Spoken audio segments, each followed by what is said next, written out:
Today in this video I'll be discussing about strategy for CA final FR and how to get 70 plus score in CA final FR. Okay, in this video I'll discuss the full video into 4 to 5 parts. First, I'll be discussing about classes. I took Sudarshan Agarwal sir classes, which is sir based on Kolkata, and after that I completed my classes 2.5 या फिर 3 month में complete हो गया था मेरा पूरा class. उसे sir का क्लास 280 और 300 आवर्स का आसपास होता है, इंक्लूडिंग रिविजन लेक्चर.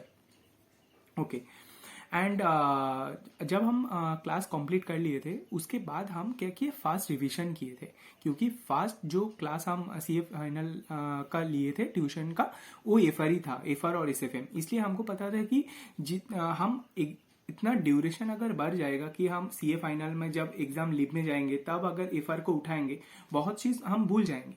तो हम क्या किए, क्लास कंप्लीट होने के बाद 10 to 15 डेज निकल के हम पूरा चीज रिवाइज किए, फुल चीज रिवाइज किए जो क्लास में कराया था. एंड हम उसी टाइम देख लिए कि इंस्टीट्यूट के आंसर पैटर्न क्या होता है, इंस्टीट्यूट किसी तरह से क्वेश्चन पूछता है.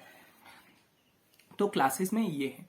ओके, जब मैं सीए फाइनल का लीव में गया था तब हमको ये रियलाइज हुआ कि अगर सीए फाइनल को रिवाइज करना है ना, हमको पूरा क्रैक्स नोट चाहिए जहां पे सम्स को भी स्टेप वाइज लिखा रहेगा. हम ये बहुत सर्च किए नेट में. उसके बाद हमको मिला अतुल सर का, अतुल अग्रवाल का जो क्वेश्चन बैंक नहीं, नोट्स होता है, एफआर का जो नोट्स होता है वो बहुत अच्छे तरीके से कवर अप है. वहां पे पूरा डिटेल, मतलब एक साम्स होता है, उस साम्स के step wise bifurcate, like financial instrument में ऐसा बहुत सारा साम है जिसको बहुत स्टेप होता है. तो सर क्या किए, उस स्टेप को स्टेप 1 स्टेप 2 ऐसे करके बाइफरकेट कर दिए. तो इसी तरफ जब तुम साम को डायरेक्ट रिवाइज नहीं कर सकते टाइम का शॉर्टेज के कारण, लेकिन तुम वो अगर स्टेप देख लेंगे तो साम अच्छे से कवर हो सकता है. तो हम क्या किए, सुदर्शन सर का मैथ लिए, वहां से क्वेश्चन सॉल्व किए. एंड जो नोट्स के लिए हम अतुल सर का जो नोट्स होता है उसी को यूज किए.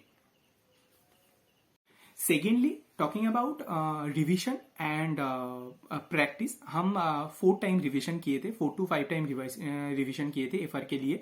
हम फास्ट रिविजन उसी टाइम कर लिए एंड लास्ट रिविजन जो एग्जाम टाइम के पहले 4 to 5 डेज निकल के जो एफआर का रिविजन करते हैं वो वाला कर दिए.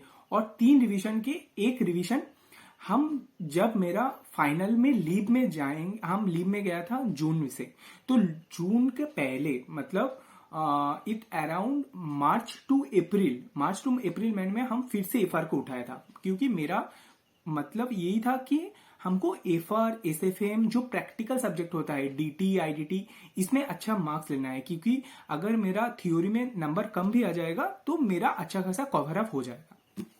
तो हिसाब से हम स्टडी किए थे.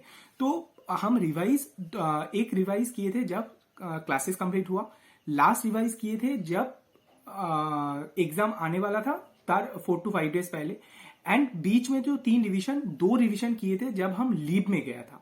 एंड एक रिविजन हम जो कॉन्सेप्ट पढ़ा था क्लास में उसको रिकॉल करने के लिए मार्च टू अप्रैल महीने में हम किए थे. तो ओके, इसके बाद ना हम आई बी टॉकिंग अबाउट कि मॉक टेस्ट. हम मॉक टेस्ट दिए तो किससे दिए थे, लाइक देखिए, हम मॉक टेस्ट दिए थे, 2 पेड मॉक टेस्ट दिए थे जो सीए टेस्ट सीरीज से था, एंड 3 एमटीपी सॉल्व किए थे इंस्टीट्यूट का, खुद बैठ के 3 आवर्स. क्योंकि एफआर इतना वास्ट होता है ना, आपको प्रैक्टिस करने का बहुत जरूरी है, रिटन प्रैक्टिस करने का जरूरी है. हम बहुत स्टूडेंट को देखते हैं, वो जस्ट कैलकुलेटर में कैलकुलेट करते हैं एंड वो लगता है बहुत कूल कि हाँ सम सॉल्व हो रहा है. लेकिन प्रॉब्लम तब नहीं होता, प्रॉब्लम होता है एग्जाम हॉल में, क्योंकि जो क्वेश्चन उसको सेम क्वेश्चन आता है मेजोरिटी एफआर में. तो क्या होता है, सेम क्वेश्चन आने पर उसको लगता है हाँ ठीक है हम तो कर लेंगे, लेकिन जब हाथ में रिटन में सॉल्व करने जाता है उसी टाइम में प्रॉब्लम अराइज होता है. Okay, one more thing regarding revision. हम रिविजन किस टाइप से रिवीजन किए थे. पहले तो हम जब फास्ट रिवाइज कर रहे थे, फास्ट या सेकेंड रिवीजन कर रहे थे, फास्ट रिवीजन में एबीसी एनालिसिस नहीं बनाया था, पूरा डिटेल किया था. सेकेंड रिवीजन हम जब कर रहे थे उसी टाइम पे हम एबीसी एनालिसिस कर रहे थे. मतलब हम देख लिए कि मेजर कौन सा चैप्टर है जहां से हर बार like consolidation, business combination, lease, कभी कभी तो एग्रीकल्चर से भी पूछ लेता है। ऐसे करके हम एबीसी एनालिसिस बना लिए थे, जो हम डिस्क्रिप्शन बॉक्स में दे देंगे। हम उसी ऑर्डर में पूरा रिवाइज किए थे till the date of our exam. Okay, हम आई विल टॉकिंग अबाउट कि आंसर राइटिंग टिप्स क्या रहेगा। देखिए, सीए फाइनल में ना आंसर राइटिंग बहुत इंपॉर्टेंट रोल प्ले करता है। आपको आंसर पता है, आप सही किया है, लेकिन नंबर नहीं देगा अगर वो इंस्टीट्यूट का आंसर से पैरिटी नहीं होगा।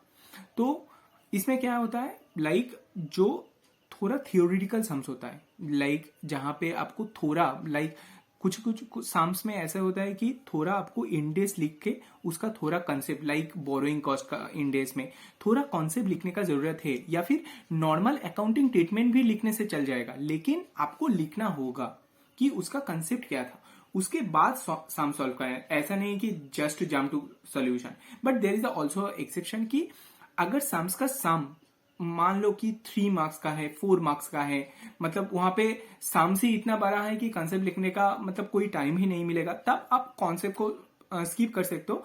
अदरवाइज अगर सम छोटा है जहां पे कॉन्सेप्ट लिखने का स्कोप है, वहां पे तो मैंडेटरी लिखना है, क्योंकि उसके हिसाब से मतलब स्टेप मार्किंग होता है।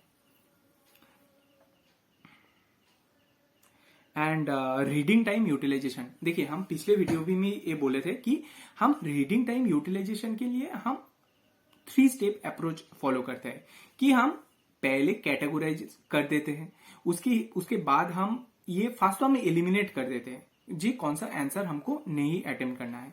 उसके बाद हम क्या करते हैं, कैटेगोराइजेशन अप्रोच फॉलो करते हैं। मान लीजिए कि फर्स्ट आवर में हमको ए कैटेगरी क्वेश्चन सॉल्व करना है, जिसमें मेरा 100% कॉन्फिडेंस है कि भाई इसमें तो मतलब अटेंड करने में फुल मार्क्स आ जाएगा, तो हम उसको ए कैटेगराइज कर देते हैं।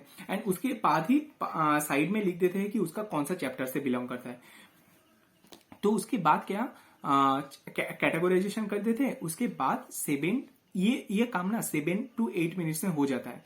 उसके बाद जो ए कैटेगरी क्वेश्चन रहेगा उसका जो स्पेशल एडजस्टमेंट रहेगा हम क्वेश्चन पेपर में ही लिख देते हैं, क्योंकि वो उसमें क्या होता है, जब क्वेश्चन आंसर बुकलेट देगा पूरा 2 बजे से पूरा 100% you are in a mode की आंसर शीट देगा और तुम लिखना चालू करोगे फुल मोड में। क्या होता है इसमें एक चीज क्या है, साइकोलॉजी क्या है, अगर फास्ट क्वेश्चन अच्छा लिखना तुम्हारा स्पीड आ गया ना, कॉन्फिडेंस आ गया ना, 20 मार्क्स या फिर 30 मार्क्स कवर अप हो गया, कॉन्फिडेंस आ गया, मान लो तुम्हारा एग्जाम अच्छा होगा, क्योंकि उसी में ही खेल है। अगर फास्ट क्वेश्चन ही ऐसा पकड़ा कि जिसमें तुम्हारा कॉन्फिडेंस नहीं आ रहा है, जिसमें ठीक नहीं हो रहा है, मतलब याद नहीं आ रहा है, उसमें क्या होता है, जो चीज तुमको पता है लास्ट में तुम सोचते हो कि ये चीज हमको पता है हम लास्ट में कवर करेंगे, वो चीज भी तुम गलत हो जाएगा इसी हिसाब से।